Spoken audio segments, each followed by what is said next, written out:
ची लिन। चीनी यूनिकॉर्न को ची लिन, काइलिन, ओरकी लिन कहा जाता था और ये दिखने में यूरोपीय यूनिकॉर्न से बहुत अलग था। इस ओरिएंटल प्राणी का सिर ड्रैगन का, पूंछ बैल की और शरीर हिरन का था। इसकी त्वचा लाल, पीली, नीली, सफेद और काली थी। ये रंग ची लिन के 5 तत्वों अग्नि, जल, लकड़ी, धातु और पृथ्वी के साथ जादुई संबंध का प्रतीक थे।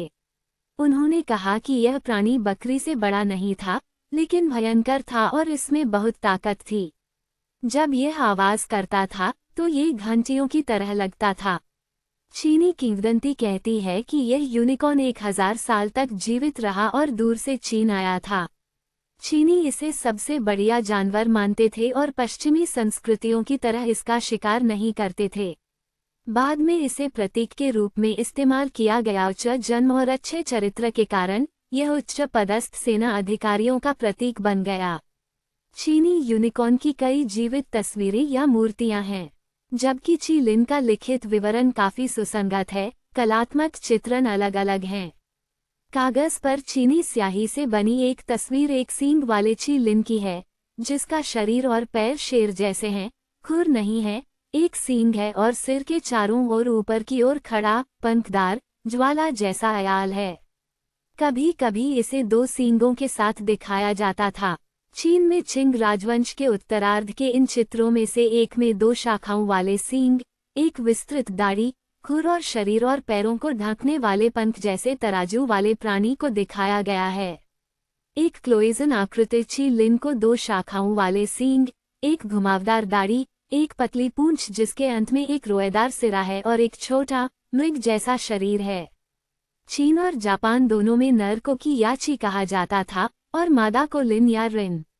प्रजाति के बारे में सही ढंग से बात करने के लिए कोई ची लिन कहेगा। इसे सभी स्थलीय जानवरों में सबसे उत्तम माना जाता था। प्राचीन चीनी पौराणिक कथाओं में बताया गया है कि पहले मनुष्य पानकू को अराजकता की मूल स्थिति से ब्रह्मांड की व्यवस्था बनाने में सदियां लग गईं। 4 विशेष जानवर ड्रैगन, कछुआ, फीनिक्स और ची लिन ने उनके काम में उनकी मदद की। इन्हें भाग्यशाली जानवर माना जाता था। जब पानकू की मृत्यु हुई तो उसका शरीर दुनिया बन गया और ये जीव अपने अपने स्थान की तलाश करने के लिए स्वतंत्र थे। ड्रैगन समुद्र में चला गया, कछुआ दलदल में और फीनिक्स सूखी जमीन पर। ची लिन हरे भरे जंगलों में भाग गया जहां वह केवल विशेष अवसरों पर ही मनुष्यों के सामने प्रकट हुआ।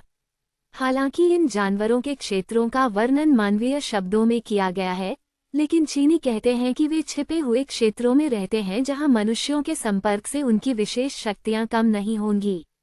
ची लिन के प्रकट होने के केवल 2 कारण हैं।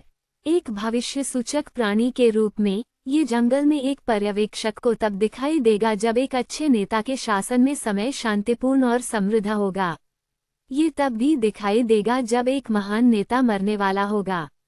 सम्राट फूशी ने 280 बीसी के आसपास पीली नदी के किनारे बैठे हुए ची लिन को देखा था। उन्होंने लिखा है कि ची लिन बछड़े की तरह दिखता था, लेकिन उसमें चमक थी ड्रैगन की तरह तराजू। उसके माथे पर चांदी का सींग था। उसकी पीठ पर जादुई चिन्ह थे। फूशी ने उन्हें ध्यान से कॉपी किया।